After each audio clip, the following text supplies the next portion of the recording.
हाँ, तो आज हमारे सुबह के सत्र में हमने चर्चा करी भगवान श्री राम जब विश्वामित्र मुनि उनके भाई लक्ष्मण सीता उनके साथ, उस समय तो केवल राम और लक्ष्मण और विश्वामित्र मुनि, और विश्वामित्र मुनि का जो प्रयोजन प्रभु श्री राम को अयोध्या से बाहर निकालने का, वो था सीता कल्याण का। तो सुबह के सत्र में हमने प्रभु श्री राम जो कि अहिल्या का उद्धार किए, केवट को अपनी कृपा दिए, और इन दो प्रसंगों के द्वारा उन्होंने अपने चरण कमल की महिमा का बखान किया। भगवान का हर एक अंग दिव्य है, परंतु भगवान के जो शुद्ध भक्त हैं वो मुख्य रूप से भगवान के जो चरण हैं उनसे बहुत आशा रखते हैं और बहुत आकृष्ट रहते हैं। यहां तक कि स्वयं भगवान ने कह दिया कि मेरे चरणों में जो शक्ति है, यदि गंगा में इतनी शक्ति है कि वो किसी के भी पाप धो देती है, और वो गंगा है विष्णुपादी, भगवान श्री विष्णु के पद से निकली हुई सुरसरी, तो ये गंगा, यदि गंगा के अंदर इतनी शक्ति है तो कल्पना नहीं कर सकते कि जो उनके स्रोत हैं, उनके आराध्य भगवान के चरण कमल, उनके अंदर कितनी शक्ति है। ऐसी शक्ति भगवान के चरण कमलों में कि ब्रह्मा जी जो कि इस पूरी सृष्टि के कर्ता हैं, वो ब्रह्मा जी वृंदावन में एक गुलमलता बनना चाहते हैं, एक घास का तिनखा बनना चाहते हैं। क्यों? ताकि जो ब्रजवासी हैं, भगवान तो दूर की बात है, जो ब्रजवासी हैं उनके चरणों की रज उन्हें प्राप्त होती रहे।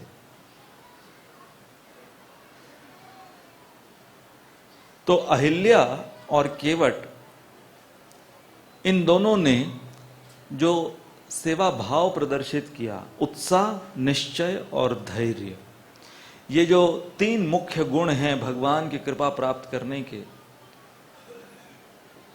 तो सुबह हमने सुना कि ऐसा धैर्य अहिल्या के अंदर कि एक पूरे युग पर्यंत अहिल्या के मन में किसी के भी प्रति कोई बैर भाव नहीं था। कहीं पर भी अहिल्या ने न तो देवराज इंद्र, न अपने पति, न अपना भाग्य, किसी को भी नहीं कोसा, और केवल प्रभु श्री राम की कृपा की अपेक्षा करते हुए जो धैर्य अहिल्या ने रखा है वो सराहनीय है। और उस दौरान न केवल उनका धैर्य बल्कि उनका सेवा भाव और केवट, ये दोनों उदाहरण हैं कि कैसे कोई योग्य बन सकता है प्रभु श्री राम के चरण कमलों की कृपा प्राप्त करने के लिए।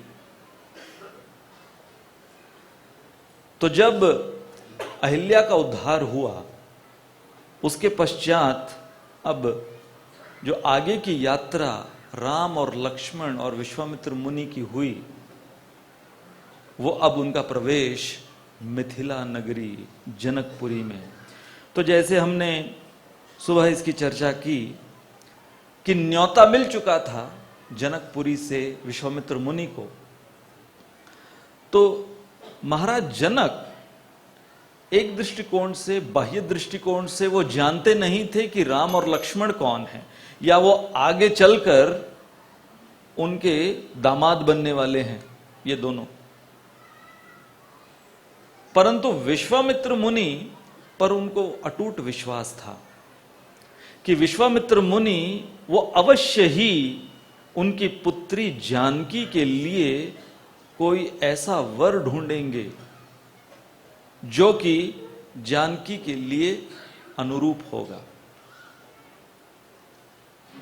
तो अब राम और लक्ष्मण वो भी थी इसी प्रतीक्षा में थे। और जब विश्वामित्र मुनि, अब देखिए उनकी इच्छा, उनकी ये चाह, परंतु अपने गुरुजी के सामने उन्होंने अपनी इच्छा को प्रस्तुत नहीं किया कि जो गुरुजी चाहें। अब ये हैं तो पूर्ण पुरुषोत्तम भगवान, परंतु फिर भी वो एक मनुज लीला कर रहे हैं, तो गुरुजी की आज्ञा जब तक प्राप्त नहीं तब तक आगे कुछ नहीं करना। तो अब वहां से जब मिथिला नगरी की ओर निकले तो मिथिला नगरी के विषय में वर्णन है कि मिथिला नगरी में उस समय जो धनुष याग आयोजित किया था महाराज जनक ने, उस धनुष याग के लिए दूर दूर से राजा आए थे। और ऐसा नहीं थे कि एक एक राजा को न्योता दिया था, यहां तो विशेष न्योता विश्वामित्र मुनि को दिया था, परंतु केवल सूचित कर दिया गया था, जैसे जिसको कहते हैं पब्लिक नोटिस। और बिना व्यक्तिगत आमंत्रण के 10,000 से ज्यादा राजा इकट्ठा हुए थे। तो सोचो मिथिला नगरी में, और साधारण गेस्ट नहीं है ये लोग, राजा हैं ये, अपने अपने प्रांत के राजा हैं ये। तो उनका आदर सत्कार, हॉस्पिटैलिटी, गेस्ट रिसेप्शन, सोचो कितना बड़ा होगा। 10,000 राजाओं, और राजा अकेला थोड़ी आता है, राजा वो अपने पूरी टोली को लेकर आता है। तो इन सारे राजाओं का आदर सत्कार, तो सोचिए कि महाराज जनक वो कितने व्यस्त, और सोचिए कि मिथिला नगरी कितनी व्यस्त। और यहां पर राम और लक्ष्मण वो तो साधारण से, वो कोई बड़े राजा नहीं, वो तो राजकुमार, और वो भी घोषित नहीं हुआ था अभी तक, उम्र बहुत कम थी उनकी, तो भी घोषित नहीं हुआ था कि ये राजकुमार है। और विश्वामित्र मुनि को सब जानते थे, परंतु वो तो मुनि है, तो वो तो केवल आशीर्वाद देने के लिए और कंदमूल खाते हुए वो तो कहीं पर भी एक कुटिया में रह सकते हैं। परंतु अब जैसे ही मिथिलापुरी जनकपुरी में ये प्रवेश करते हैं दोनों, तो वहां के जो निवासी हैं जनकपुरी के निवासी, जैसे ही विशेष रूप से वर्णन किया गया है कि कुछ सखियां, कौन सी, किन की सखियां? सीता मैया, जानकी जी की जो सखियां हैं, वो दूर से राम और लक्ष्मण को देख लेते। एक है सांवला और एक है गोरा। सांवले कौन है? प्रभु श्री राम, और गोरे हैं लक्ष्मण।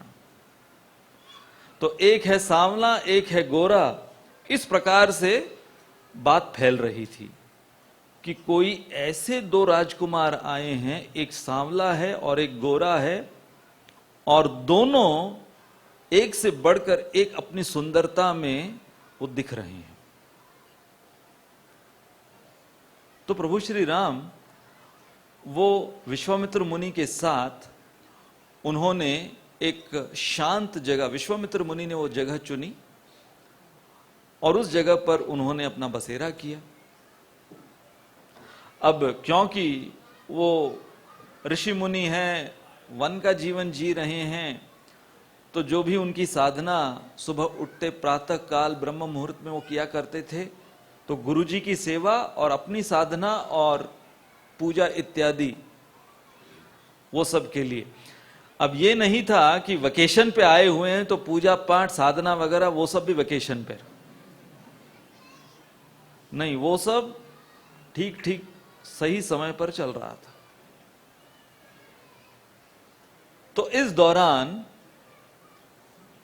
प्रभु श्री राम और लक्ष्मण इन दोनों के मन में एक साथ ये विचार आया कि क्यों ना, इतना सुना है मिथिला नगरी के विषय में, जनकपुरी के विषय में इतना सुना है, क्यों ना एक दिन हम घूम कर आए, देख कर आए कि जो इतना सुना है इस जनकपुरी के विषय में, तो कैसी है ये जनकपुरी। तो अब गुरुजी के सामने कैसे बोला जाए कि हमें घूमने जाना है। तो गुरुजी समझ गए कि ये दोनों की इच्छा है। तो विश्वामित्र मुनि इन दोनों को बुलाते हैं और कहते हैं कि देखो, जो धनुष्य यज्ञ आयोजित किया है महाराज जनक ने, वो शिव धनुष है, और तुम लोग क्षत्रिय हो, और क्षत्रिय होने के नाते तुम्हें जानकारी होनी चाहिए कि ये शिव धनुष जो कि इतना प्रसिद्ध है, शिव का पिनाक इतना प्रसिद्ध है, ये दिखता कैसा है। तो जैसे यदि कोई किसी फील्ड में है, मान लो कि कोई क्रिकेटर है, तो उसका कोच जो है उसको क्या कहेगा कि भाई तू देख कर आ, क्या क्या बड़े बड़े जो दिग्गज प्लेयर हुए हैं वो कौन सा बैट इस्तेमाल करते हैं, जो बॉलर हैं वो कौन सा बॉल इस्तेमाल करते हैं, कौन से पिच पर खेलते हैं। तो उसी प्रकार से क्षत्रिय हैं तो उनकी रुचि अस्त्र शस्त्रों में होगी। तो उन्होंने राम और लक्ष्मण से ये नहीं कहा कि जाओ सैर सपाटे पे जा सकते हो तुम। तो ये दोनों भी समझ गए, तो ये निकले। अब जब ये निकले तो वर्णन है रामायण में कि प्रभु श्री राम जो कि ऐसे सज्जन पुरुष, जो सज्जन शिरोमणि, एक नाम प्रभु श्री राम का है सज्जन शिरोमणि, जो सज्जनों में शिरोमणि, और एक सज्जन वो कैसे चलता है, उस प्रकार की चाल प्रभु श्री राम की मिथिला नगर के वासियों ने देखी। क्या चाल थी उनकी कि वो अपनी नजर झुकाए हुए, गर्दन झुकाए हुए भूमि को देखते हुए चल रहे थे। तो जो सज्जन पुरुष होते हैं वो भूमि को देखते हुए चलते हैं। क्यों भूमि को देखते हुए चलते हैं? कि वो भूमि को धन्यवाद देते हुए चलते हैं कि आपकी कृपा से, और क्षमा याचना मांगते रहते हैं कि आपके ऊपर मैं पैर रख रहा हूं तो मुझे क्षमा कीजिए। तो अपने दृष्टिपात से चलते चलते भूमि देवी से क्षमा भी मांगते रहते हैं। तो वही प्रभु श्री राम कर रहे थे चलते चलते। अब जानकी जी की जो सखियां हैं, उन्हें जब इसकी भनक हुई, क्या भनक हुई, क्योंकि पहले उनको जो समाचार मिला था कि हर समय विश्वामित्र मुनि उनके साथ रहते, और विश्वामित्र मुनि उनके साथ कोई पंगा नहीं ले सकता।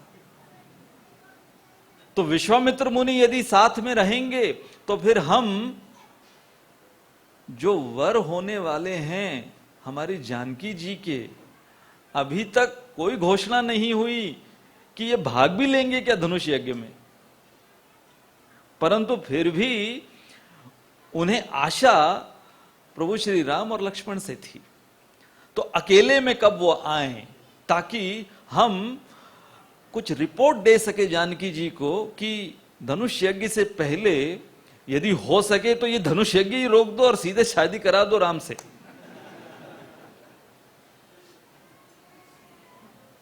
क्योंकि उन सबको एक डर क्या था, जब उन्होंने राजकुमार रामचंद्र जी को देखा तो उनको डर क्या था कि ऐसे सुकुमार, ऐसे नाजुक अंगों वाले ये कैसे इस धनुष को उठाएंगे। जब महाराज जनक ने भी देखा तो महाराज जनक भी चिंता करने लगे। सुनैना जो उनकी पत्नी राजरानी, वो सोचने लगी कि भाई ये सुकुमार कैसे उठाएंगे इस धनुष को। और फिर महाराज जनक, सुनैना, ये सब पहली दफा जब प्रभु श्री राम को देखते हैं तो वो कोसने लगते हैं कि क्यों हमने ये स्वयंवर रचा। अरे पहले पता होता तो डायरेक्टली बातचीत होकर अब तक तो विवाह भी संपन्न हो गया होता। तो यहां पर प्रभु श्री राम की चाल, गर्दन नीचे, नजर नीचे, ऐसे चल रहे हैं। तो ये जो सखियां, अब इनको टेंशन क्या हो रही है कि हम ठीक से देख नहीं पा रहे, हम जमाई राजा को ठीक से देख नहीं पा रहे, तो रिपोर्ट कैसे देंगे? तो कोई यहां से छिप के देखे, कोई वहां से छिप के देखे, कहीं से भी वो ठीक ठीक पूरा चेहरा नहीं दिख पा रहा। कैसे निकालें इनके साथ सेल्फी?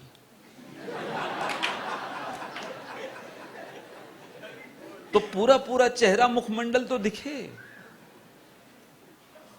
और उनको एक और तकलीफ क्या हो रही थी? उनको तकलीफ ये हो रही थी कि जितना भी प्रभु श्री राम के अंगों का भाग दिख रहा था, बगल से, जिसको कहते हैं साइड प्रोफाइल इत्यादि, तो वो सब इतना सुंदर दिख रहा था कि वो और ज्यादा आतुर और उत्सुक हो रहे थे कि यदि पीछे से जो इनको हम देख रहे हैं या बगल से जो हम इनको देख रहे हैं, यहां पर इतनी सुंदरता, इतना सौंदर्य दिख रहा है, तो सामने से आमना सामना यदि होगा तो पता नहीं ये कितने सुंदर दिखेंगे। इस भौतिक संसार में कई बार उल्टा होता है, दूर से कुछ लोग सुंदर दिखते हैं, सामने जाते हैं तो फिर हम इस प्रकार का एक्सप्रेशन करते हैं कि ठीक है, भगवान की कृपा आप पर होनी चाहिए।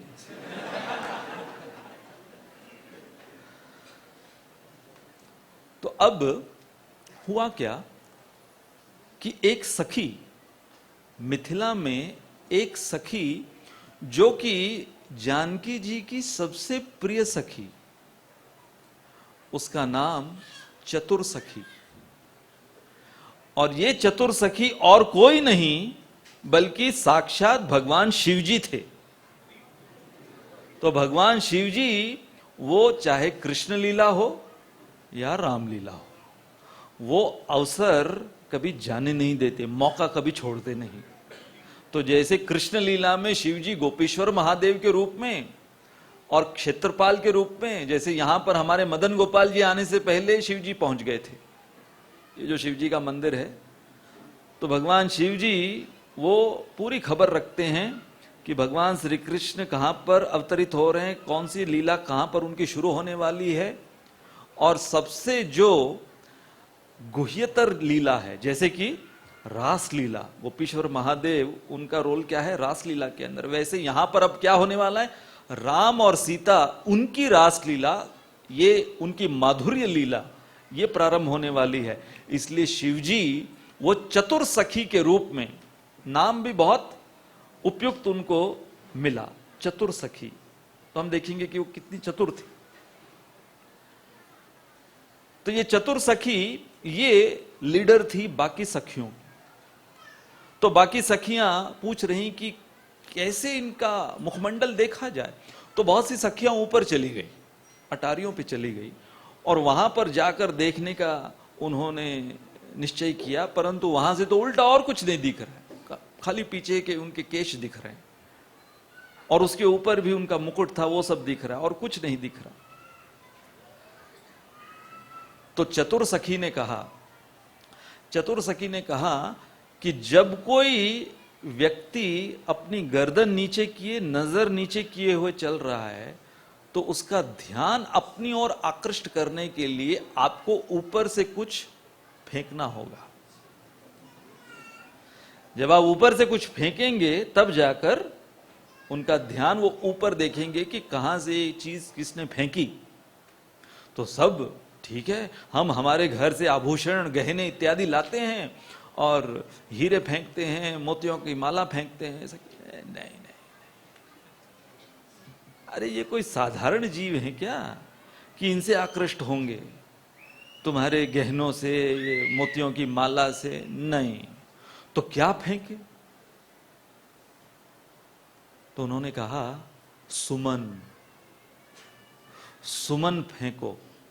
सुमन के दो अर्थ होते हैं, सुमन का अर्थ है पुष्प, और सुमन का एक और अर्थ है जिसका मन निर्मल हो चुका है। तो चतुर सखी ने कहा कि जब तक तुम प्रेम की वर्षा नहीं करोगे तब तक ये ऊपर नहीं देखने वाले। तो किसी ने कहा ठीक है हम माला ही बनाकर लेकर आ जाते हैं, पूरी की पूरी माला फेंकते हैं। उन्होंने कहा नहीं, माला जो है वो सामने से पहनाई जाती है और उसका समय है अभी बाकी। जयमाल भी इनको पहनाई जाएगी, धैर्य रखो। लेकिन ऊपर से पुष्पों की वर्षा होती है, तो जाओ ऊपर जाओ अटारियों पे और वहां से पुष्पों की वर्षा करो। तो ये लोग सब गए और वहां से पुष्पों की वर्षा करने लगे। अच्छा, इसके पीछे भी बहुत रहस्यमय संकेत उन्होंने दिया जो कि केवल रामचंद्र जी समझ पाए और थोड़ा बहुत लक्ष्मण समझ रहे थे, वो तुरंत नहीं समझ पाए। तो संकेत क्या था? जैसे ही पुष्पों की वर्षा हुई तो पुष्पों की वर्षा से रामचंद्र जी समझ गए कि मुझे ये सखियां और विशेष रूप से चतुर सखी जो कि इनकी लीडर हैं, वो मुझे इशारा कर रही हैं कि कल सुबह 7:30 बजे पुष्प वाटिका में आना। तो आप लोग प्रश्न पूछोगे कि 7:30 का टाइम कैसे समझ में आया? रामचंद्र जी को 7:30 का टाइम सुबह का कैसे समझ में आया? तो वो कैसे समझ में आया? क्योंकि पुष्प वाटिका जहां पर पहली दफा राम और सीता का मिलन हुआ, बहुत प्रसिद्ध प्रसंग है वो, सीताराम मिलन पुष्प वाटिका का। तो उस पुष्प वाटिका में 7 प्रकार के अलग अलग पुष्प वो उस समय उगे हुए थे, उन्हीं को लाए थे, 7 प्रकार के अलग अलग पुष्प। अब आपका प्रश्न होगा कि तो फिर 7 तो 7 बजे, अब आधे घंटे और कैसे बढ़ गया? तो उन्होंने 7 अलग अलग प्रकार के पुष्पों की वर्षा करी। उससे रामचंद्र जी समझ गए कि 7 का टाइम तो हो गया, 7 बजे पुष्प वाटिका पे मिलना है। और फिर उन्होंने उन्हीं पुष्पों की पंखुड़ियां ली। तो टाइम 7:30 का क्यों था? क्योंकि 7:30 बजे जानकी जी, भवानी, उस पुष्प वाटिका में भवानी जी का मंदिर था, पार्वती जी का मंदिर था। तो गौरी पार्वती उनकी पूजा करने 7:30 बजे जानकी जी जाती थी। तो अब इनको इन दोनों का मिलन कराना है, तो फिर वो टाइम दोनों का कोइंसाइड होना चाहिए। इसलिए पूरे पूरे पुष्प जो फेंके तो वो 7 प्रकार के 7 बजे को दर्शा रहे थे, और फिर जो पंखुड़ियां फेंकी उससे आधे हो गए, तो फिर 7:30 बजे। आपको लग रहा होगा कि हम आधुनिक युग में जी रहे हैं और हमारे पास ये टेक्नोलॉजी है। बिना व्हाट्सएप, बिना सेलफोन, बिना किसी ईमेल, किसी मैसेंजर के, केवल पुष्पों की वर्षा से रामचंद्र जी समझ गए कि टाइम क्या है और वेन्यू क्या है, कहां जाना है और कितने बजे जाना है। तो लक्ष्मण थोड़ा बहुत समझ रहे थे, पूर्ण प्रकार से नहीं समझ पा रहे थे, क्योंकि लक्ष्मण, अब उनको तो बहुत बड़ा सरप्राइज मिला था, क्योंकि वो तो किसी इस धारणा से गए नहीं थे कि उनकी शादी होने वाली है। उनकी तो वहां पर, जिसको कहते हैं कि इंस्टेंट स्पॉन्टेनियस, उनका मैच फिक्सिंग हुआ और उनकी शादी फिक्स हुई वहां पर, तो वो हम बताएंगे आगे। तो अब ये दोनों लौटते हैं। अब दोनों जब लौटे तो अब रामचंद्र जी समझ गए कि सुबह 7:30 बजे मुझे पुष्प वाटिका पहुंचना है, लेकिन अब गुरुजी को कैसे कहें कि मुझे खास पुष्प वाटिका जाना है। तो गुरुजी समझ गए कि रामचंद्र जी के चेहरे के ऊपर एक बहुत ही मीठी सी मुस्कान थी, और उस मुस्कान के अंदर, जिसको कहेंगे आशापूर्ण मुस्कान, होपफुल स्माइल, एक ऐसी आशापूर्ण मुस्कान कि पहली दफा उनकी आदिशक्ति जानकी जी के साथ वो रूबरू होंगे। तो विश्वामित्र मुनि समझ गए। तो अब देखिए, वो भी डायरेक्टली नहीं बोलते। अभी भाई अगर कोई सज्जन शिरोमणि है, तो सज्जन शिरोमणि के साथ वो थोड़ी कल्चर तरीके से उसको प्रस्तुत करते हैं। तो विश्वामित्र मुनि कहते हैं कि देखिए, ब्रह्म मुहूर्त में तो सुबह उठना है, हमें तो जल्दी सोना चाहिए आज, और जो सुबह के हमारे कार्य हैं, सुबह की पूजा के लिए हमारे पास पूजा की सामग्री नहीं है। तुलसी का दल नहीं है, पुष्प नहीं है और फल नहीं है। तो पूजा की सामग्री, ये रास्ते में तुम लोगों ने जनकपुरी में कोई पुष्प वाटिका देखी, कोई ऐसी जगह देखी जहां पर ये तीनों मिल सकें? तो रामचंद्र जी तुरंत वो लपक कर बोले, हां हां, क्यों नहीं। मैं सोच ही रहा था, परंतु आपकी आज्ञा नहीं थी, इसलिए मैंने वहां से कुछ लिया नहीं, कुछ तोड़ा नहीं। परंतु आप यदि आज्ञा करें तो कल सुबह मैं 7:30 बजे जाकर लेकर आऊं। तो लक्ष्मण वो देख रहे हैं कि यहां दाल में कुछ काला लग रहा है। मेरे प्रभु श्री राम ये उत्तर ऐसे दिए जैसे मानो सवाल पूरा ही नहीं करने दिया विश्वामित्र मुनि को, कि जैसे ये तैयार थे इस सवाल के लिए अपने जवाब के साथ। तो लक्ष्मण विश्वामित्र मुनि से कहते हैं, गुरुजी मैं छोटा भाई, अरे ये छोटे से काम के लिए हमारे बड़े भाई को जाने की क्या जरूरत है, मैं कर लूंगा ये काम, मैं ले आऊंगा, आपको जितने पुष्प चाहिए, फल चाहिए, तुलसी दल चाहिए, मैं ले आऊंगा। तो रामचंद्र जी लक्ष्मण की ओर देख रहे हैं कि भाई यहां पर अच्छी खासी योजना बन रही है और तुम इसमें रोड़ा क्यों डाल रहे हो, विघ्न क्यों डाल रहे हो। तो रामचंद्र जी कहे कि देखो, विश्वामित्र मुनि से कहते हैं कि देखो, हम सब जानते हैं कि लक्ष्मण जो है वो बहुत क्रोधी स्वभाव का है, बहुत जल्द क्रोध आ जाता है, हम सब जानते हैं।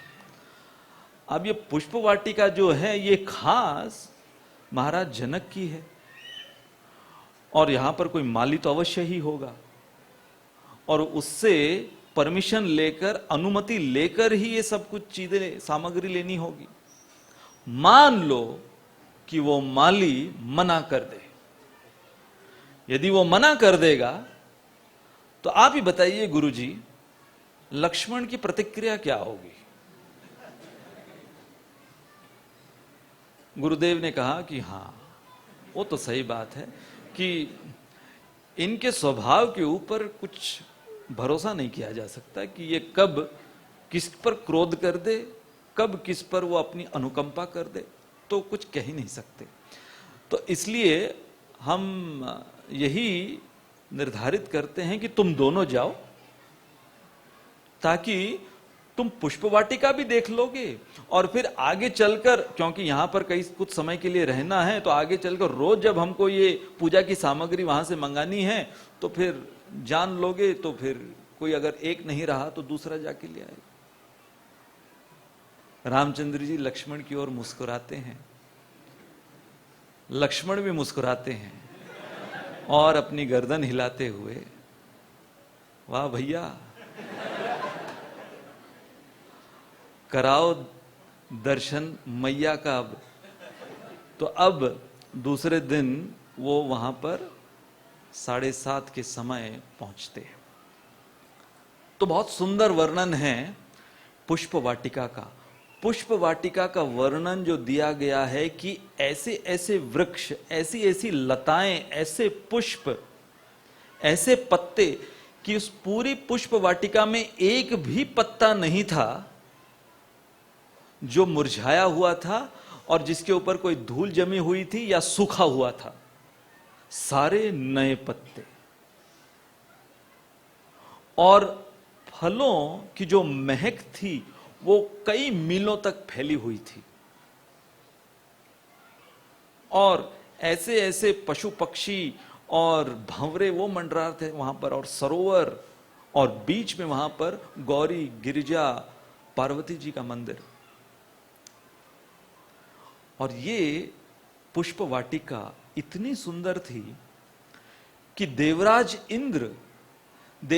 इंद्र ने जब इस पुष्प वाटिका को देखा, अब देखिए देवराज इंद्र वो हर समय जहां पर सबसे अच्छा उत्कृष्ट दर्जे का कोई प्रोडक्ट रहता है वो चाहते हैं कि ये अमरावती में होना चाहिए,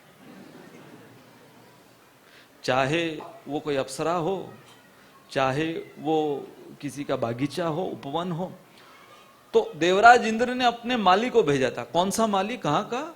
स्वर्ग, उनके नंदकानन गार्डन का माली।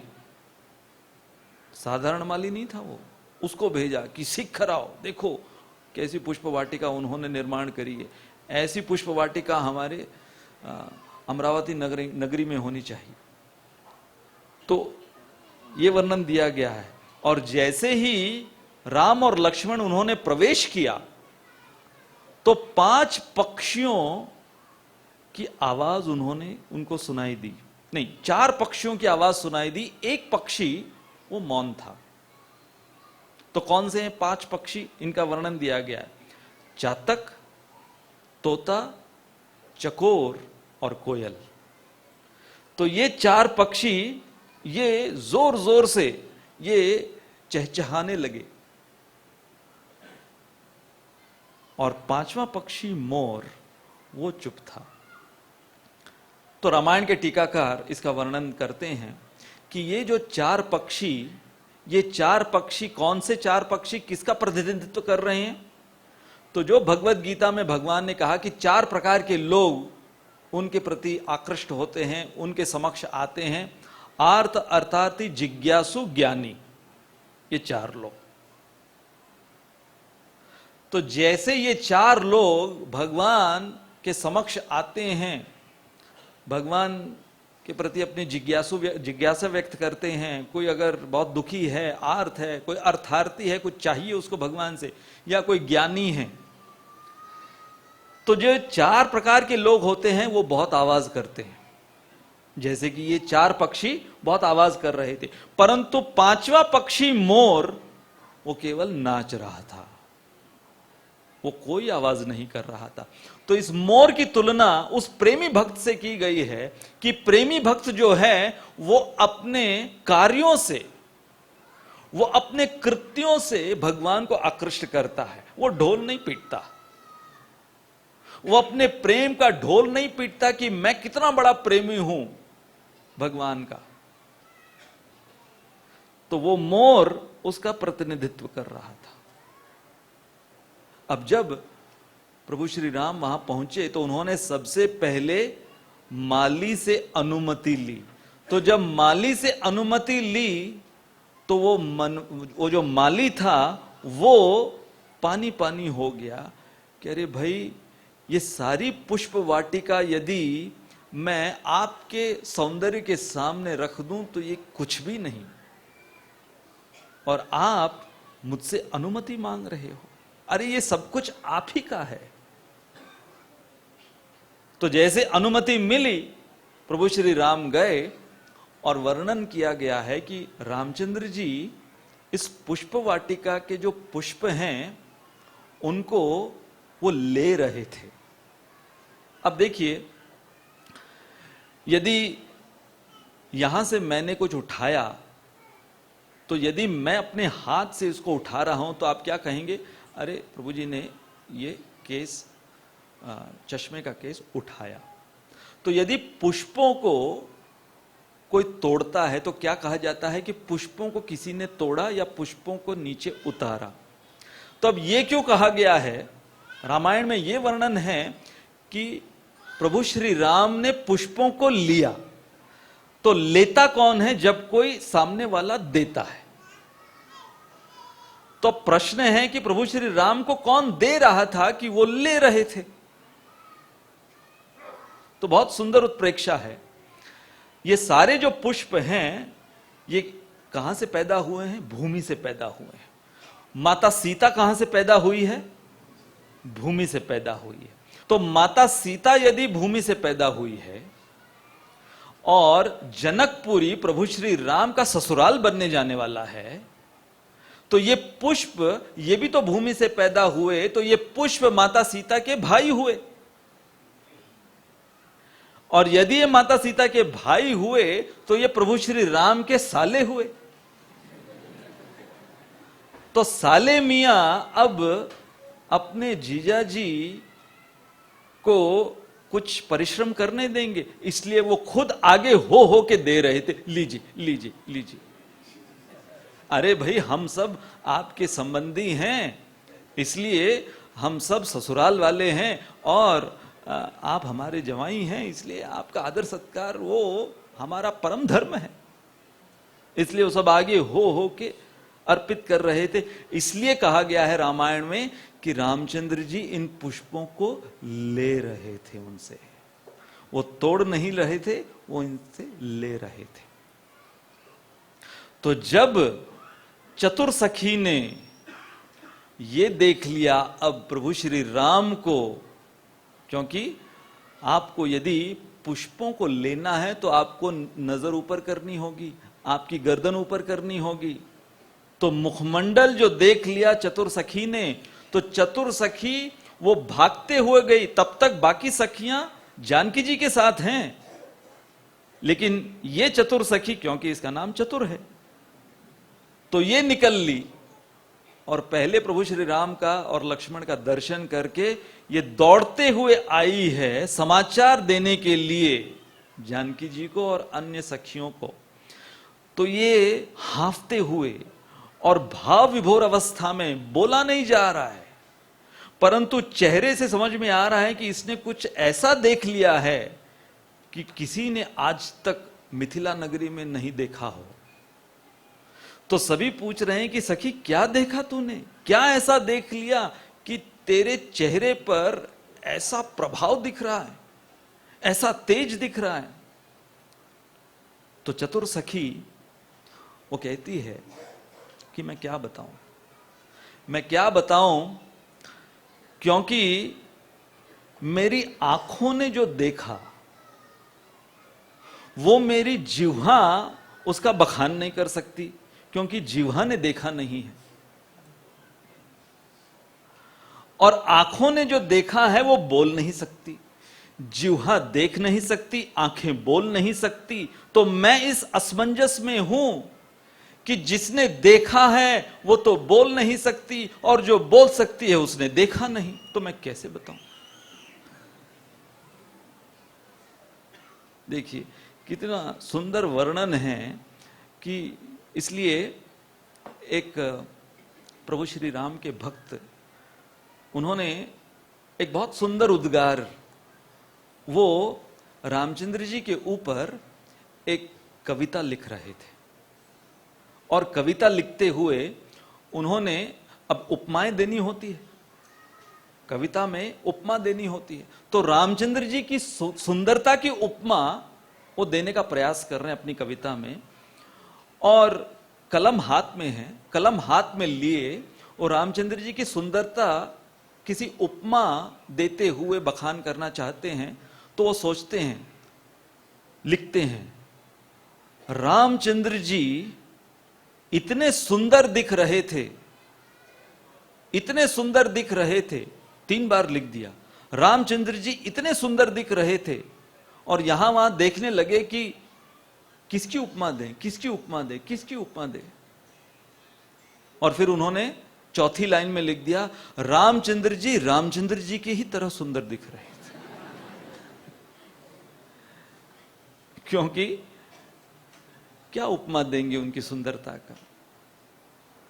तो यहां पर चतुर सखी वो जब ये कह रही है कि मेरी आंखें वो बोल नहीं सकती और मेरी जिह्वा उसने देखा नहीं, तो मैं कैसे बताऊं। इसलिए यदि तुम लोगों को जानना है कि मेरा ये हाल बेहाल कैसे हुआ है, तो चलो आंखों देखा हाल तुम भी ये हाल तुम्हारा कर लो, चलो मेरे साथ। तो अब बाकी सखियां आगे चलती हैं। जानकी जी को चतुर सखी जो है वो छिपते छिपाते, जैसे ही होता है ना किसी भी मूवी के अंदर एंट्री जो होती है, हीरो और हीरोइन की एंट्री वो बहुत स्पेशल तरीके से होनी चाहिए ना। तो यहां पर चतुर सखी उनकी एंट्री और पहली दफा एक दूसरे को देखना, उनका मिलन, वो बहुत ही एक ऐसा क्षण होगा वो कि वो इतिहास के पन्नों में दर्ज किया जाएगा सुनहरे अक्षरों में। तो जानकी जी को वो किसी लता के आड़ में छिपाकर प्रभु श्री राम के मुखमंडल का दर्शन कराती है। अब जानकी जी चलते हुए आ रही हैं और उनके जो पाजेब हैं, उनके पाजेब की आवाज, उनके कंगन की आवाज, उनके कुंडल की आवाज रामचंद्र जी सुन लेते हैं और पहचान जाते हैं कि ये किसी साधारण स्त्री के आभूषणों की आवाज नहीं है। अब तक तो देखा भी नहीं है, अब तक तो केवल गहनों की आवाज रामचंद्र जी के कर्णों में जा रही है। तो रामचंद्र जी सोचने लगे, लक्ष्मण की ओर देखते हुए कह रहे हैं कि भाई मैंने आज दिन तक कभी ऐसा प्रश्न पूछा नहीं कि ये कौन सी स्त्री है और ये कैसे गहने इसने पहने। कभी मैंने किसी स्त्री के गहनों के विषय में नहीं पूछा। तो ये कैसे एक जो संयमी मर्यादा क्षत्रिय के रूप में मैं आया हूं, तो मैं किसी पराई स्त्री के गहनों के आवाज के विषय में पूछ रहा हूं। तो लक्ष्मण कहते हैं आप सही कह रहे हो, आप किसी पराई स्त्री के गहनों की आवाज के विषय में नहीं पूछ रहे, ये आपकी आदि शक्ति ही चलते हुए आ रही है। तो लता के आड़ में जानकी जी जो पहली दफा प्रभु श्री राम के मुखमंडल का दर्शन करती हैं, तो वो जो वर्णन है कि उनकी आंखें ललचाने लगती हैं, उनके लोचन ललचाए। अब ललचाना किसको कहते हैं, आपको हमारा एक उदाहरण देकर समझाते हैं हमारे लेवल का। जैसे मान लो कि गुलाब जामुन है, किसी को बहुत पसंद है, तो गर्मा गर्म मुलायम गुलाब जामुन आपके सामने कोई लाकर रख दे और आपको कहे कि नहीं खा नहीं सकते, केवल देखना है इसे, तो आंखें जो हैं वो देखेंगी, परंतु जब बोल दिया गया है कि ये आपको मिलेगा नहीं, तो फिर आंखें कहेंगी तो फिर देख कर भी क्या फायदा। तो फिर आंखें दूसरी ओर देखने लगेंगी। फिर जो हृदय है, जो जी है, वो नहीं मानता, तो फिर से आंखें वहां पर देखती हैं, अरे खाने को नहीं मिल रहा, कम से कम देख तो लो। तो ये जो असमंजस होता है जब गुलाब जामुन सामने है और खाने को न दिया जाए, जैसे अभी मैं गुलाब जामुन का वर्णन कर रहा हूं लेकिन सामने नहीं है और आज शायद मेनू में भी नहीं होगा, तो क्या हो रहा है आज,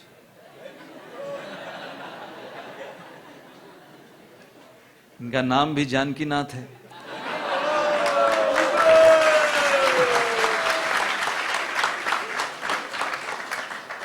अब यदि गुलाब जामुन आपको न मिले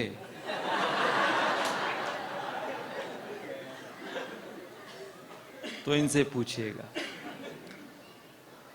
तो इस प्रकार से जानकी जी वो ललचा रही थी, वो ये ललचा रही थी कि अरे भाई मैं देख रही हूं, परंतु मुझे ये लग रहा है कि ये इतने सुकुमार हैं, इतने नाजुक हैं, इतने कोमल हैं, इनके अंग इतने कोमल हैं कि ये इस धनुष को तोड़ पाएंगे कि नहीं, इस पे प्रत्यंचा चढ़ा पाएंगे कि नहीं, तो ये कहां मिलने वाले हैं मुझे, और मन आकृष्ट हो रहा है। तो ये एक डर कि अरे यदि मेरा विवाह किसी और से होना है तो मैं इस पर पुरुष के प्रति इतना आकृष्ट क्यों हो रही हूं? इसलिए आंखें जो हैं, लोचन ललचाने लगे, आंखें ललचाने लगी। तो माता सीता, जानकी जी, वो जान गई कि एक तरीका है, मैं डायरेक्टली देखती रहूंगी तो फिर लोग कहेंगे कि इसमें कोई शर्म हया है कि नहीं। तो उन्होंने क्या उपाय, क्या युक्ति सूझी उनको? उनकी युक्ति क्या थी कि मैं अपने नेत्रों के मार्ग से मेरे प्रभु श्री राम के मुखमंडल को अपने हृदय के सिंहासन पर विराजमान करूंगी। नेत्रों के मार्ग से प्रभु श्री राम के सुंदर मुखमंडल को अपने हृदय रूपी सिंहासन पर विराजित कर कर ये जो दो दरवाजे हैं, कपाट हैं, इसे फिर बंद कर लूंगी और फिर दर्शन कहां करूंगी? जहां उन्हें बिठाया है, अपने हृदय के सिंहासन पर। तो वो सिखा रही हैं कि दर्शन जब हम भगवान का लेने आए तो इस प्रकार से दर्शन लेना चाहिए कि ऐसे नजरों से भगवान का दर्शन कर लो कि उनकी छवि छिप जाए हमारे हृदय में। फिर जहां कहीं पर भी आप जाओ तो आपके हृदय रूपी सिंहासन पर श्री श्री राधा मदन गोपाल और सियावर रामचंद्र, उनका राम दरबार, वो छप जाए और वही दिखता रहे आपको।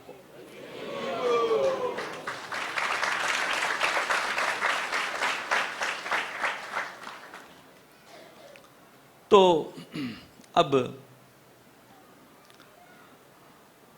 ये हमने स्लाइड दिखाया नहीं था, ये आगे सीता कल्याण की जो कथा प्रारंभ हुई है। तो अब जैसे यहां पर ये अपने हृदय में प्रभु श्री राम की छवि देख रही हैं, तो आंखें बंद की हुई हैं। तो जब आंखें बंद की हुई हैं तो चतुर सखी और बाकी सखियों को लगा कि शायद ये गौरी पर ध्यान कर रही हैं, शायद ये पार्वती मैया पर ध्यान कर रही हैं। अरे पार्वती मैया की पूजा बाकी रह गई है और ये यहां पर खड़ी ध्यान कर रही हैं। जो चतुर सखी बहुत चतुर, तो चतुर सखी ने थोड़ी ऊंची आवाज में कह दिया, अरे चलो चलो, पूजा का समय हो रहा है, पूजा का समय हो रहा है, चलो चलो यहां से। और जाते जाते वो चतुर सखी क्या कहती है? कल इसी समय आना है यहां पर।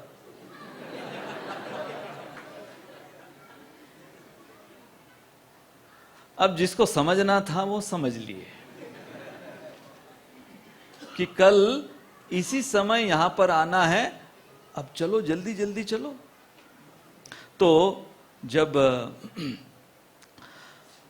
सीता मैया वो प्रभु श्री राम के ऐसे सुंदर दर्शन करने के पश्चात वो माता पार्वती के मंदिर पहुंचती है, गौरी के मंदिर पहुंचती है, तो अब उनकी जो प्रार्थना है वो प्रार्थना ऐसी है कि माता गौरी को विवश होना पड़ा, उनका हृदय वो पसीज गया, वो द्रवित हो गया माता सीता की प्रार्थना सुनते हुए। और माता सीता वहां पर एक ही प्रार्थना कर रही है कि मुझे पति के रूप में यदि कोई मिले, यदि कोई मुझे चाहिए, तो मैंने अभी अभी जिनका दर्शन किया वही मुझे पति के रूप में मिले। तो ये जो भजन है, ये प्रार्थना, ये माता सीता पार्वती देवी से कर रही हैं। तो हम भी इसको गाने का प्रयास करेंगे, कोई त्रुटि हो जाए तो क्षमा कर देना। हम तो केवल उस भाव को समझ तो नहीं सकते, परंतु केवल जितना हमारी थोड़ी बहुत समझ है, जो भी थोड़ी बहुत हमारे जो वरिष्ठ टीकाकार हैं उन्होंने प्रस्तुत किया है, उसे हम प्रस्तुत करने का प्रयास करेंगे।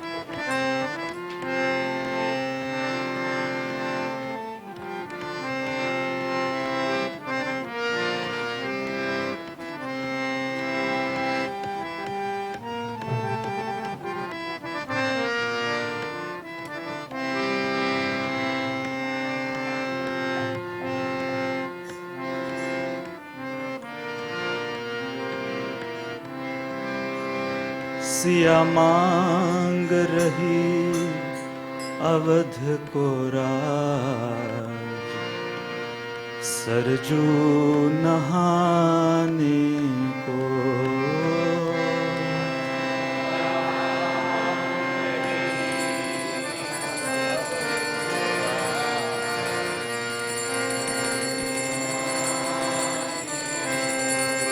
ये सरजू है, सरयू नदी। सिया मांग रही अवध को राज, सरजू नहाने को।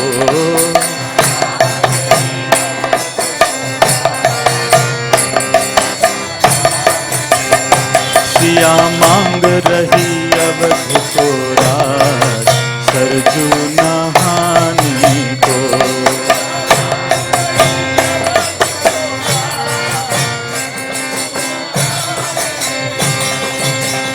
रानी कौशल्या जैसी सास सिया मांगे,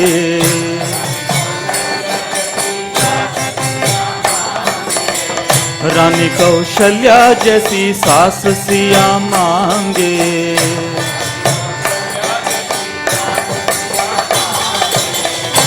चक्रवर्ती चक्रवर्ती ससुर महाराज, सरजू नहाने को।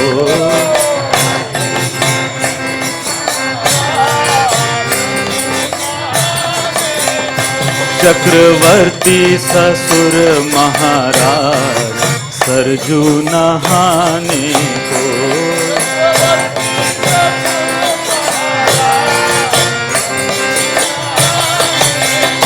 सिया मांग रही अवध को राज, सरजू नहाने को।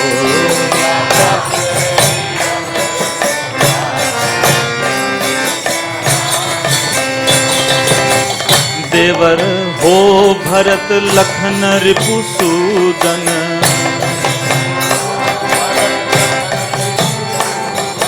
देवर हो भरत लखन रिपुसूदन। मांगे स्वामी ओ मांगे स्वामी श्री राम रघुराज, सरजू नहाने को।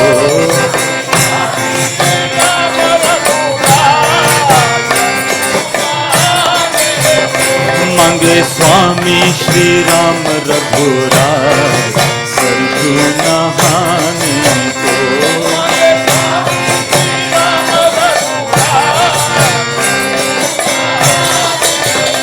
सिया मांग रही अवध को राज, सरजू नहाने को।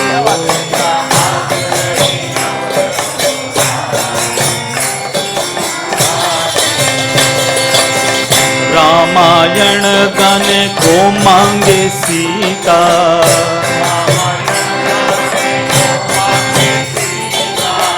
रामायण गाने को मांगे सीता। मांगे तुलसी से संत समाज, सरजू नहाने को।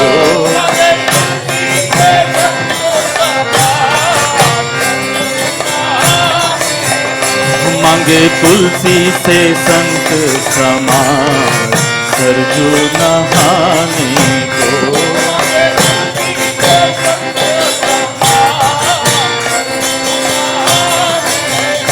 सिया मांग रही अवध को राज, सरजू नहाने को।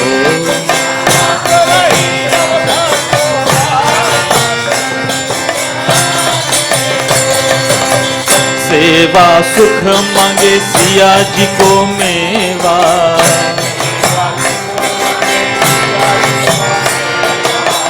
सेवा सुख मांगे सिया जी को मेवा।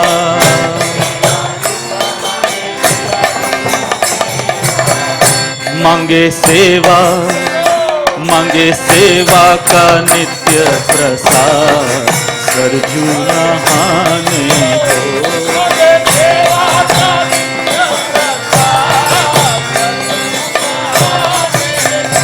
मांगे सेवा का नित्य प्रसाद, सरजू नहाने को।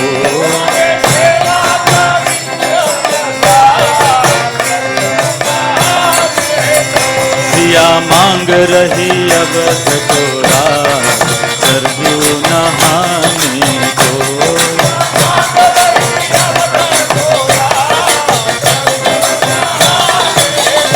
सिया मांग रही अब थोड़ा, सरजू नहाने को।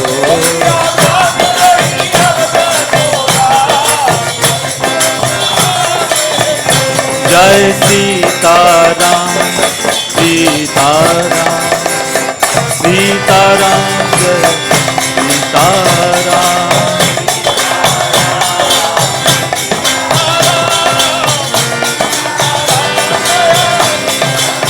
जय सीताराम सीताराम सीताराम, जय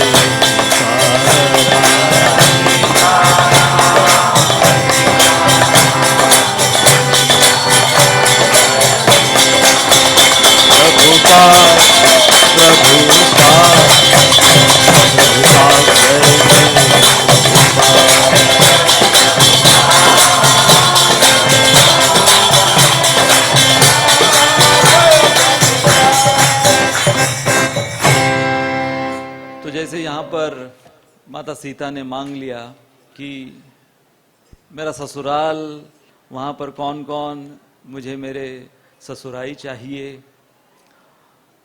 और सेवा, सेवा सुख का जो मेवा और वो प्रसाद उनको चाहिए। और हाँ, उनके स्वामी रघुराज, राम रघुराज, उनको मांग लिया। तो जब ऐसी उत्कंठा से, ऐसे हृदय स्पर्शी प्रार्थनाएं उन्होंने माता पार्वती के सामने अर्पित करी और उनके चरण पकड़ लिए, ऐसी प्रार्थना करते करते, तो तुरंत माता पार्वती के गले का जो हार है वो उनके ऊपर गिरा। तो जैसे ही वो हार गिरा, तुरंत उन्हें समझ में आ गया कि मेरी प्रार्थना स्वीकार हो गई, और अवश्य ही जिनका दर्शन, जिनके प्रति मैं अभी अभी आकृष्ट हुई हूं, वही मेरे स्वामी बनने वाले हैं। परंतु फिर भी वो धनुष्य यज्ञ की आवश्यकता नहीं, ये उन्हें खटक रहा था। तो अब हम आते हैं इस शिव पिनाक धनुष यज्ञ, जिसकी घोषणा महाराज जनक ने कर दी थी, और मान लो कि पूरा विश्व आ गया था वहां पर। एक नहीं, दो नहीं, 10,000 राजा एकत्रित हुए थे।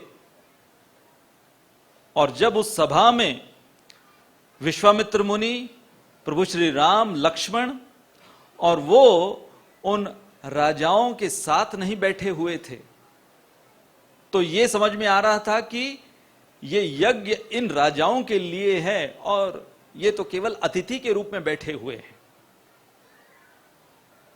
तो जैसे ही अब इस पूरी यज्ञशाला में, इस पूरे सभा में, जब दूतों ने, किनके, महाराज जनक के दूतों ने जानकी जी और रामचंद्र जी को अलग अलग स्थानों पर बैठा हुआ देखा, क्योंकि अब तक ये दूतों ने रामचंद्र जी को नहीं देखा था, और कईयों ने यदि देखा भी था तो जानकी जी के साथ नहीं देखा था। अब जब इन्होंने एक साथ देख लिया, तो ये सारे दूत जो हैं, अब इन्हें वहां पर घोषणा करनी है। जैसे कि होता है ना, हमारे अनाउंसमेंट होता है किसी भी प्रोग्राम से पहले, तो अनाउंसमेंट करना है कि पूरा कार्यक्रम क्या है और आप लोग क्यों एकत्रित हुए और आपको क्या करना है। सबको मालूम तो था, परंतु फिर भी फाइनल आप लोगों को इस स्पर्धा में, इस प्रतियोगिता में क्या करना है, उसकी घोषणा करनी है। परंतु ये दूत, इन्होंने जब राम और सीता को देख लिया अलग अलग स्थानों में, तो वो उन दोनों को एक साथ इमेजिन कर रहे थे कि ये एक साथ, अरे ये तो ऑलरेडी, ये जोड़ी तो सबसे ज्यादा उत्कृष्ट जोड़ी बन चुकी है। तो ये 10,000 यहां पर क्या अपना समय बर्बाद करने के लिए आए हुए हैं, ये दूत सोच रहे थे। तो जब अब उनका महाराज जनक ने उनको इशारा किया कि तुम लोग क्या कर रहे हो, तुमको घोषणा करनी है, शुरू करो कार्यक्रम, प्रतियोगिता शुरू होनी चाहिए। तो वो खड़े हुए बड़े मंच के ऊपर और उन्होंने घोषणा की। और घोषणा क्या की कि दीप दीप के जितने राजा यहां पर एकत्रित हुए हैं, इन सारे राजाओं के सामने जो चुनौती रखी गई है, ये शिव पिनाक, ये शिव जी का धनुष, न केवल उनको उठाना है, न केवल उस पर प्रत्यंचा चढ़ानी है, बल्कि उसे तोड़ देना है। अब ये महाराज जनक ने इनको नहीं कहा था, ये उस प्रतियोगिता की चैलेंज थी नहीं जो लास्ट वाला बोला उन्होंने। चुनौती कहां तक थी कि धनुष को उठाना है और प्रत्यंचा चढ़ानी है, बस। तोड़ना ये नहीं बताया गया था। तो ये अब इतना भाव विभोर हो गए और ये सोचने लगे कि भाई यदि कोई गलती से उठा भी लिया, पहले तो कोई इसे कोई सरका भी नहीं सकता। हाँ? और क्यों ये प्रतियोगिता रखी थी, क्योंकि एक दफा माता सीता वो साफ सफाई कर रही थी जहां पे शिवधनुष पड़ा हुआ था, और थोड़ी धूल जमी हुई थी, तो अपने बाएं हाथ से शिव धनुष उठाकर नीचे से पोछा मार दिया और रख दिया। और जब इस दृश्य को महाराज जनक के मंत्रिमंडल ने देखा, सैनिकों ने देखा, तो भागते हुए गए कि वो शिव धनुष जिसको हजारों लोग लगते हैं, 10,000 से ज्यादा लोग लगते हैं उसको हिलाने के लिए एक जगह से दूसरी जगह, और वो यदि वो थोड़ा 1 इंच हिला दें तो उनको 3 दिन रेस्ट चाहिए। ऐसे शिव धनुष को आपकी पुत्री जानकी जी ने ऐसे उठा दिया, तो इनके लिए तो ऐसा ही वर ढूंढिए जो इस पर प्रत्यंचा चढ़ा सके, तो कम से कम मैचिंग तो रहेगा बाहुबल में। तो अब जैसे ही ये घोषणा हुई तो महाराज जनक सोचने लगे, और वो मन ही मन मुस्कुराने भी लगे और खुश हुए कि हाँ भाई, ये इसने इम्पॉसिबल कर दिया, इन दूतों ने इम्पॉसिबल कर दिया है कि यदि कोई उठा भी ले तो प्रत्यंचा चढ़ाना मुश्किल होगी, चढ़ा भी ले तो तोड़ना तो असंभव इस शिव धनुष को। तो सारे ये 10,000 एक साथ ये अपने परकर बांधने लगे और वहां पर धोतियां वगैरह कसकर कि कहीं छूट न जाए, और उठक बैठक करने लगे कि थोड़ा वार्म अप हो जाए। और प्रश्न अब ये पूछा गया कि ये 10,000 के 10,000 ये इस शिव धनुष को उठा क्यों नहीं पाए, क्योंकि ये जब निकले सबसे पहले तो एक साथ निकले, तो दूतों ने कहा नहीं, एक एक कर आइए आप लोग, इतने उतावले क्यों हो रहे हैं। तो जब एक राजा आगे आया, वो चल रहा था, तो बाकी कितने 9,999 9,999 अपने इष्ट देव को प्रार्थना कर रहे हैं इससे न उठे। ये बेचारा राजा अपने इष्ट देव को प्रार्थना करते हुए उठा कि आपकी कृपा से मैं इसे उठा लूं, आप कृपा करो, मैंने जितनी आपकी भक्ति करी, आपकी पूजा करी, आपकी आराधना करी, तो कम से कम इतना तो आज कृपा करो कि मैं इसे उठा पाऊं। तो यहां पर ये एक, जैसे मान लो गणेश जी उनके इष्ट देव हैं, तो ये अपने गणेश जी इष्ट देव को प्रार्थना कर रहा है ये राजा, और 9,999 भी गणेश जी को प्रार्थना कर रहे हैं कि इससे उठे ना। तो गणेश जी कंफ्यूज, तो किसकी सुनेंगे वो? 9,999 की सुनेंगे ना। इसलिए एक भी राजा उसको तिल मात्र भी हिला न पाया। तो जब तिल मात्र भी ये राजा 10,000 हिला ना पाए, तो सारे 10,000 के 10,000 उन्होंने किया महागठबंधन।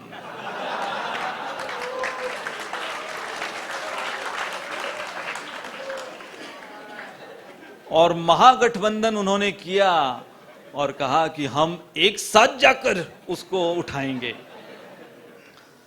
तो भाई एक साथ जाकर उठाओगे तो फिर सीता मैया से विवाह कौन करेगा?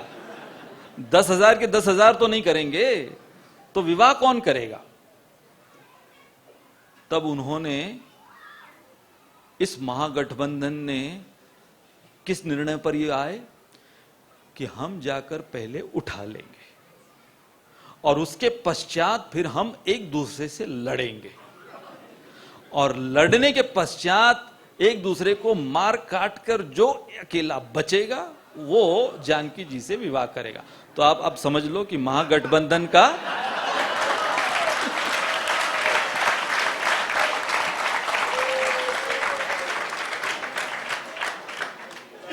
इतिहास साक्षी है, रामायण साक्षी है, और आज रामनवमी का अवसर है, तो जान लीजिए कि महागठबंधन का परिणाम क्या होने वाला है। बाकी आप समझदार हैं।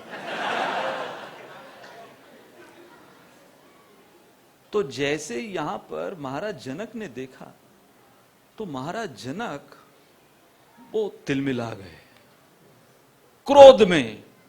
महाराज जनक क्रोध में कहने लगे कि अरे धिक्कार है, धिक्कार है ये क्षत्रियों के ऊपर। हरि बोल। तो कहने लगे धिक्कार है इन क्षत्रियों के ऊपर जो इतनी डींगे मार मार कर यहां पर आए थे, ऐसी डींगे मारते हुए यहां पर आए थे। धिक्कार है तुम लोगों में से एक भी ऐसा शूरवीर, ऐसा शक्तिशाली नहीं निकला जो कि तिल मात्र भी हिला सके शिव धनुष को। अरे और जब महाराज जनक इस प्रकार से वो रंज व्यक्त कर रहे थे, तो वो लक्ष्मण की ओर देख रहे थे। वो लक्ष्मण की ओर देख रहे थे कि कहीं कुछ असर हो रहा है कि नहीं। तो अब वो कह रहे हैं धिक्कार है तुम सब पर, और फिर कह रहे धिक्कार है मुझ पर कि मैंने ऐसी प्रतियोगिता रखी। अब मैं फंसा क्योंकि मैंने वचन दे दिया है, और यहां पर से तो मेरी जो सुपुत्री जिसके अंदर ऐसे ऐसे गुण हैं, ये मेरी जानकी, इसके अंदर ऐसे गुण, परंतु तुम लोगों में से कोई भी मेरी जानकी के गुण के प्रति आकर्ष नहीं हुआ कि तुम्हारे अंदर इतनी तुम शक्ति पैदा कर लेते कि तुम कम से कम हिला तो पाते। अरे लानत है तुम लोगों के ऊपर, और लानत है मेरी इस प्रतिज्ञा के ऊपर। और ये लक्ष्मण की ओर देख रहे हैं कि कुछ असर हो रहा है कि नहीं। मुझे तो लगता है कि ये पूरी पृथ्वी पर ऐसा कोई भी क्षत्रिय नहीं है, ये पृथ्वी क्षत्रिय विहीन हो चुकी है कि जो इस प्रतियोगिता को जीत पाए। जैसे ही लक्ष्मण ने यह सुना कि इस पूरी पृथ्वी पर ऐसा कोई भी क्षत्रिय नहीं है, तो लक्ष्मण वो तमतमाए और तिल मिलाकर वो महाराज जनक को उल्टा सीधा सुनाने लगे। और जैसे ही वो खड़े हुए तो महाराज जनक बहुत प्रसन्न हुए। महाराज जनक वो प्रसन्न क्यों हुए? क्योंकि राम और लक्ष्मण, इन दोनों का जो व्यक्तित्व है, इनका जो चरित्र है, उसकी तुलना इससे की गई है कि लक्ष्मण जो हैं वो डंडे के समान है और रामचंद्र जी जो हैं वो झंडे के समान है। तो लक्ष्मण जी का चरित्र डंडे के समान, रामचंद्र जी का चरित्र झंडे के समान। अरे झंडा कब लहराएगा? जब डंडा ऊपर आएगा। तो यहां पर जनक जी जानते थे कि झंडा तभी लहराएगा जब डंडा उसे ऊपर करेगा। तो इसलिए वो जानबूझकर उकसा रहे थे कि लक्ष्मण, अरे डंडे जैसे चरित्र वाले झंडे को ऊपर करो। लक्ष्मण वो क्रोध में आकर वो बोलने लगे, वो कहे कि अरे इतना बड़ा अपराध, ऐसे अपशब्द कहने से पहले एक दफा अपनी नजर यहां घुमा लेते आप। हमारे भ्राता प्रभु श्री राम जो क्षत्रिय शिरोमणि हैं, रघुकुल के शिरोमणि हैं, अरे उनकी ओर तुम नजर घुमा लेते। अरे ये तो दूर की बात है, इनसे तुम इनकी ओर देखकर भी तुम क्या इनका अनुमान लगाते। मैं कहता हूं, और वो प्रभु श्री राम की ओर देखते हुए बोल रहे हैं कि मैं ये घोषणा करता हूं, मैं ऐलान करता हूं कि यदि मेरे प्रभु श्री राम मुझे आज्ञा दें तो इस पूरी पृथ्वी को, पूरी ब्रह्मांड को मैं उखाड़ लूं। अभी ये धनुष क्या है, मैं पूरे ब्रह्मांड को उखाड़ लेता हूं, शेषनाग हूं। तो बाकी वहां पर जो वो 10,000 राजा, वो सारे राजा वहां पर जो एकत्रित एक दूसरे को कहते हैं हमने तो पहले ही कहा था। अब यहां पर तो ब्रह्मांड उठने की बात हो रही है, ब्रह्मांड उखड़ने वाला है। एक राजा ने कहा मैं तो पहले ही बोल रहा था घर चलो, तो दूसरा राजा कहता तो तुम्हारा घर क्या ब्रह्मांड से बाहर है? अरे ब्रह्मांड उखड़ेगा तो तुम्हारा घर भी तो उखड़ेगा।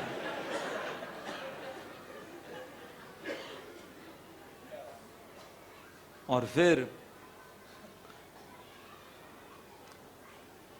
लक्ष्मण, उन्होंने कहा, उपमाएं दी। उन्होंने कहा कि जैसे एक हाथी कमल नाल को उखाड़ लेता है और अपने सूंड पर धारण कर लेता है, जैसे एक छोटा बच्चा वो किसी वर्षा के छत्र को, वो छत्र दंड तोड़ देता है, जैसे कि कोई कच्चे घड़े को तोड़ देता है, वैसे मैं इस पूरे ब्रह्मांड को चूर चूर कर सकता हूं। महाराज जनक को सुना रहे हैं। अच्छा, कच्चे घड़े का उदाहरण क्यों दिया? तो बाकी सारे राजा वो सोचें कि अरे भाई तुम तो ब्रह्मांड को चूर चूर करने वाले हो। तो कच्चे घड़े का उदाहरण दिया है कि जब घड़ा कच्चा होता है उसको कोई चूर चूर कर दे तो फिर से घड़ा बन सकता है उसका। तो मानो लक्ष्मण, देखो लक्ष्मण ताव में है, क्रोध में है, परंतु उस जोश में उन्होंने अपना होश नहीं खोया, अपना होश नहीं खोया। और वो कहे, वो यूं इसलिए कह रहे थे कि ब्रह्मांड को मैं चूर चूर कर दूंगा। तो कोई कहे कि अरे ब्रह्मांड को चूर चूर कर दोगे तो फिर हम लोग जिएंगे कहां, जाएंगे कहां, ये स्वयंवर होगा कैसे? तो लक्ष्मण इशारा कर रहे हैं, अरे ब्रह्मांड बनाने वाले भी तो बगल में बैठे हैं। इसलिए कच्चे घड़े का उदाहरण दिया। और रामचंद्र जी वो लक्ष्मण से कहते हैं कि अरे लक्ष्मण देखो, तुम्हारी इस बोली से पूरा ब्रह्मांड हिल रहा है और यहां पर जो भी बैठे हुए हैं वो सब हिल रहे हैं। शांत हो जाओ, शांत हो जाओ वत्स, सभी हिल रहे हैं यहां पर तुम्हारी वाणी से। लक्ष्मण जी बोले, प्रभु सभी हिल रहे हैं, दो नहीं हिल रहे। तो रामचंद्र जी पूछे, कौन दो नहीं हिल रहे? एक तो आप नहीं हिल रहे और एक ये धनुष नहीं हिल रहा, बाकी तो सब हिल रहे हैं। तो आप भी हिलो और उस धनुष को भी हिलाओ। और फिर वो प्रभु श्री राम से कहते हैं कि आप रघुकुल के मणि हो और मैं फणी हूं। अरे जब फणी के ऊपर मणि उसका तिरस्कार होता है तो फणी चुप बैठेगा, वो तो फुफकारेगा, इसलिए मैं फुफकार रहा हूं। तो सभी लक्ष्मण की ये वाणी सुनकर ये जो उदाहरण दिया है रामायण के टीकाकारों ने, प्रभु श्री राम लक्ष्मण से कहते हैं कि लक्ष्मण यदि मैं सूर्योदय हूं तो तुम अरुणोदय हो, कि बिना अरुणोदय के सूर्योदय नहीं हो सकता। जब सूर्य उदय होना चाहता है तो सबसे पहले आकाश मंडल पर लालिमा छाती है। तो वो लालिमा की तुलना प्रभु श्री राम लक्ष्मण से कर रहे हैं कि तुम अरुणोदय हो और मैं अब सूर्योदय। तो अब सूर्य का उदय होने वाला है। तो जैसे ही ये वार्ता इनकी हुई, प्रभु श्री राम विश्वामित्र मुनि की ओर देखे।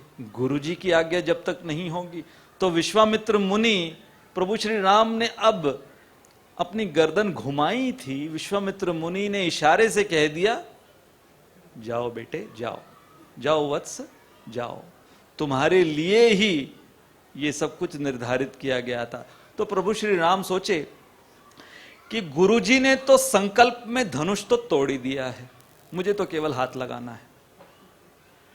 क्या कॉन्फिडेंस था विश्वामित्र मुनि का।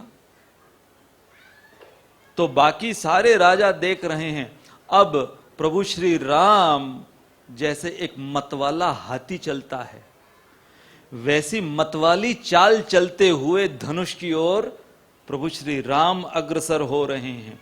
और जैसे वो अग्रसर हो रहे हैं तो उनके सुकोमल अंगों को सुनैना जी देखती हैं। सुनैना जी कौन है? महाराज जनक की अर्धांगिनी। तो सुनैना जी देखती हैं और वो चिल्लाती हैं कि अरे ये कैसा तुम लोग बहुत बड़ा अपराध करने जा रहे हो कि ऐसा सुकुमार उसको आगे भेज रहे हो। इस धनुष ऐसे बड़े बड़े पहलवान उठा ना सके, हिला ना सके, और ऐसे सुकोमल राजकुमार को भेज रहे हो। तो जानकी जी वो सोचने लगी कि अरे मेरी मैया, उनको विश्वास नहीं है। अरे यहां पर अब सब कुछ ठीक हो रहा है तो वो क्यों रोक रही हैं। तो इशारे से और बाकी अपनी सखियों को कहते हैं कि जाओ और उनको समझाओ, उनको बताओ कि ये कौन है और क्या होने वाला है। परंतु फिर भी जानकी जी के मन में भी, क्योंकि अभी तक वो पहुंचे नहीं हैं, अब तक वो धनुष तक पहुंचे नहीं हैं, मतवाली चाल में धीरे धीरे, तो जानकी जी सोच रही कि इतना धीरे क्यों चल रहे हैं। तो अब सीता जी की प्रार्थना इन चारों से, सीता जी सबसे पहले प्रार्थना करती हैं भूमि देवी से। अच्छा, सीता जी ने भूमि देवी से कब से प्रार्थना प्रारंभ कर दी थी? एक एक कर कर ये 10,000 जो राजा आए धनुष को हिलाने की चेष्टा करने के लिए, तो भूमि देवी से प्रार्थना कर रही हैं कि देखो मैं आपसे ही पैदा हुई हूं, तो आपकी ही पुत्री हूं, इसलिए आप जो हैं मुझ पर कृपा करें और धनुष को पकड़ कर रखें।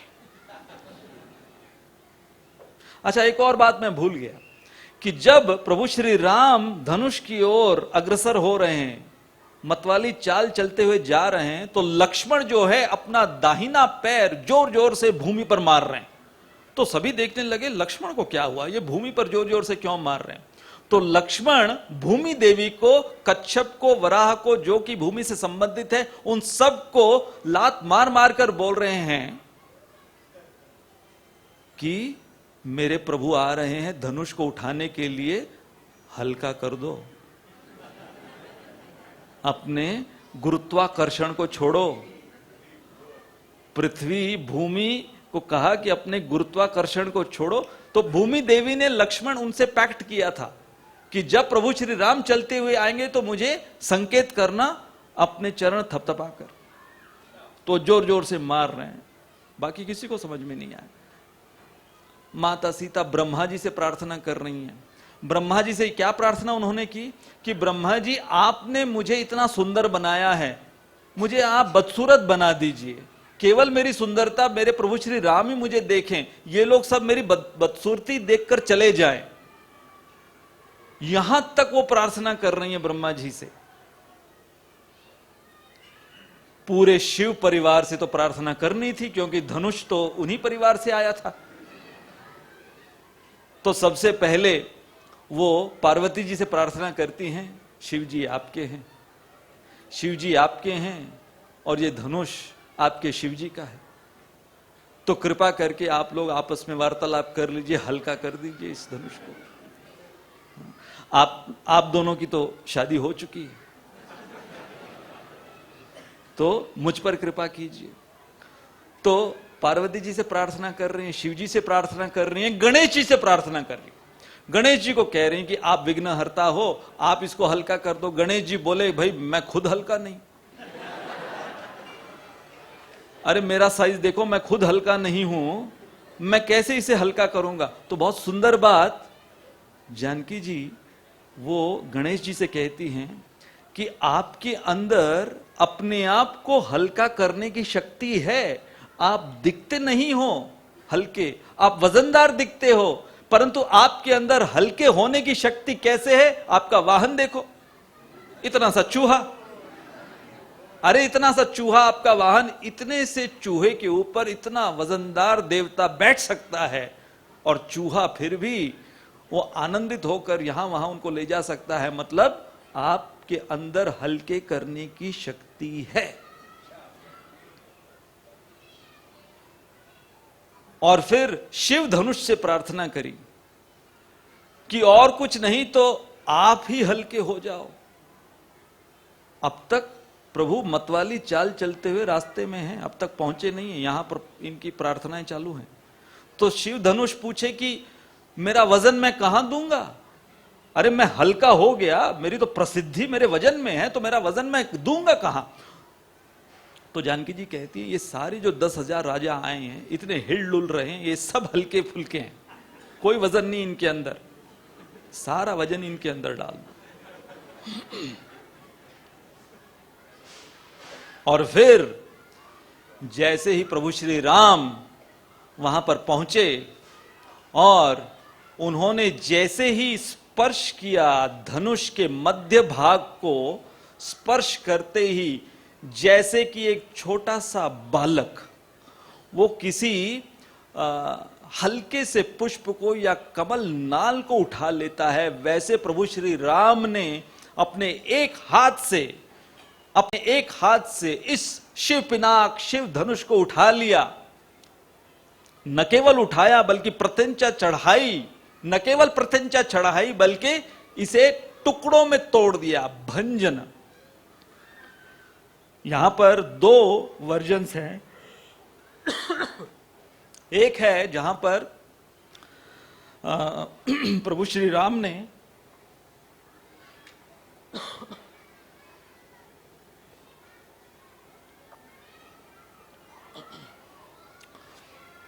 इसे 2 टुकड़े में किया। तो जैसे ही 2 टुकड़े में किया, और एक वर्जन है जहां पर बहुत टुकड़ों में कर दिया, वो इसलिए ताकि फिर से इस धनुष को कोई जोड़ ना सके।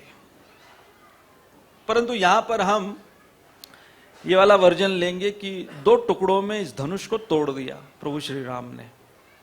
तो जैसे ही धनुष टूटा और टूटकर वो धनुष जब नीचे गिरा, तो सबसे ज्यादा प्रसन्न धनुष हुआ। क्यों प्रसन्न हुआ सबसे ज्यादा धनुष प्रसन्न? क्योंकि धनुष ने सोचा, जब पूछा गया कि तुम सबसे ज्यादा प्रसन्न क्यों, तुम्हें तो तोड़ा है अभी, तो धनुष ने कहा कि जब मैं जुड़ा हुआ था तो मैं लोगों को तोड़ता था। बहुत सुंदर बात धनुष ने कही कि जब मैं जुड़ा हुआ था तो लोगों को तोड़ता था, आज जब मैं टूटा हूं तो 2 लोगों को मैं जोड़ रहा हूं।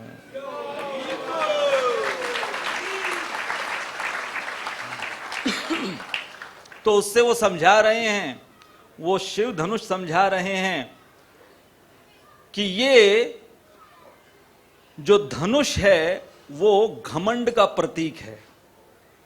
जब घमंड टूटता है तब प्रभु से हमारी भक्ति जुड़ती है।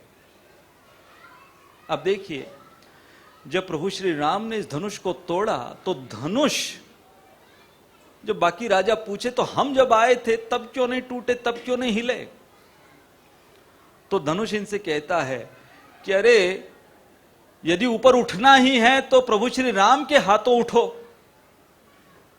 उठना ही है तो प्रभु श्री राम के हाथों उठो, और अगर टूटकर गिरना ही है तो प्रभु श्री राम के चरणों में जाकर गिरो।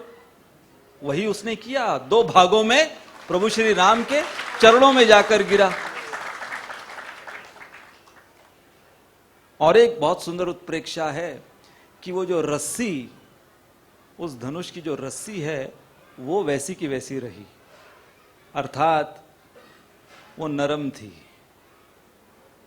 नम्रता वो कभी किसी को तोड़ती नहीं। बाकी का जो धनुष वो अकड़ा हुआ था, इसलिए प्रभु श्री राम ने उसे तोड़ा।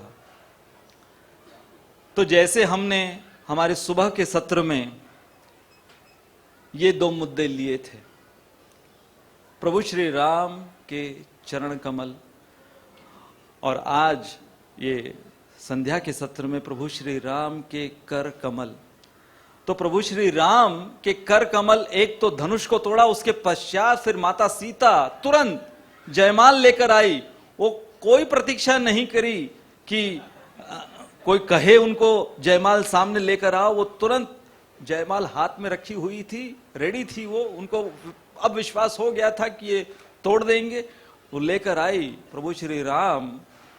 अब वो वहां पर खड़े हैं, उन्होंने ये सब कुछ एक्सपेक्ट नहीं किया था, परंतु अब तोड़ दिया है तो समझ गए कि भाई जयमाल तो उनको ही मिलनी है।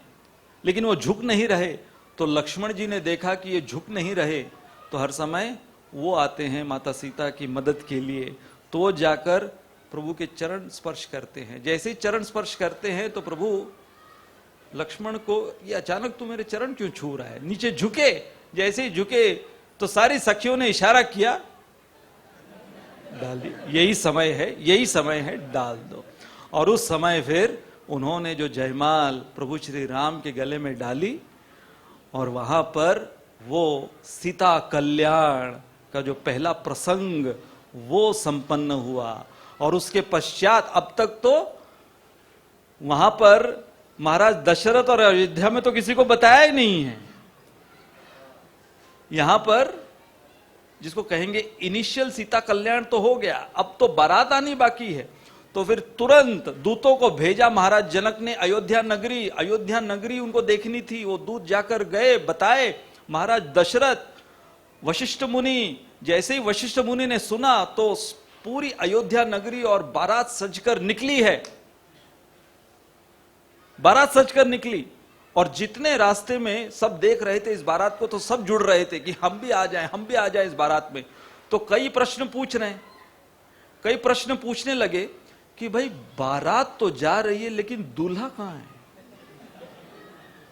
बारात में दूल्हा होना चाहिए ना। अब दूल्हा तो पहले से ससुराल में है। तो अब दशरथ वशिष्ठ जी के पास जाकर पूछते हैं कि सभी ये प्रश्न पूछ रहे हैं कि दूल्हा कहां है।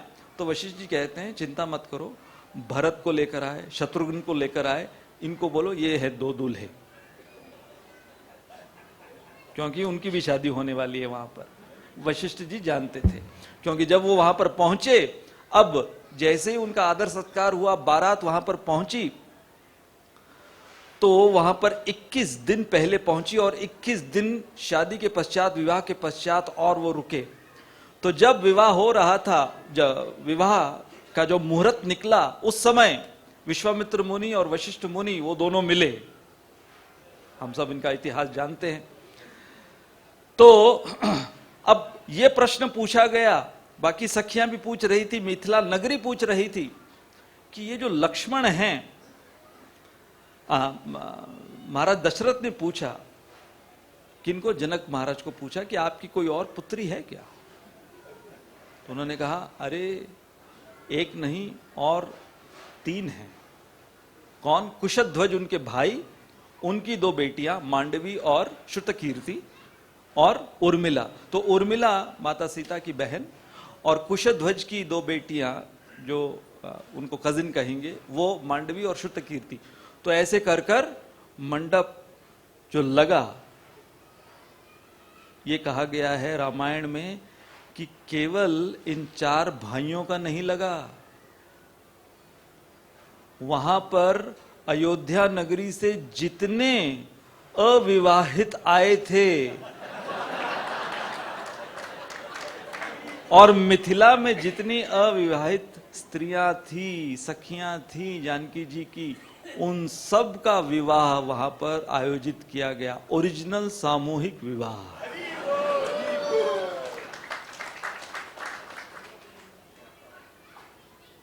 तो ये है सीता कल्याण की संक्षिप्त रूप में कथा। और आचार्य कहते हैं कि बोला गया है इसे सीता कल्याण, परंतु जब हम इसका श्रवण करते हैं तो जैसे प्रभु श्री राम ने अपने हाथों से धनुष को तोड़ा और अपने हाथों से माता सीता को वरमाला पहनाई, तो ये उनके कर कमलों का कमाल।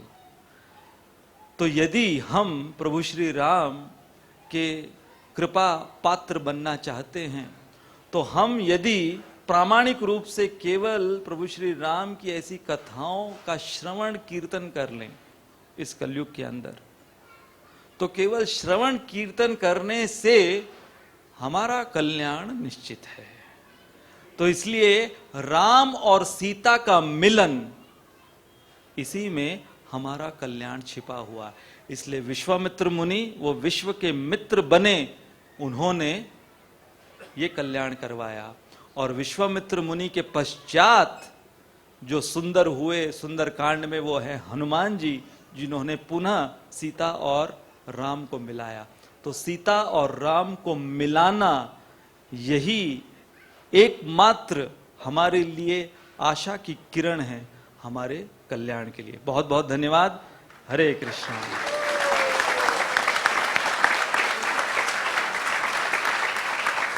बोलो सियावर रामचंद्र भगवान की जय। रामनवमी महामहोत्सव की जय।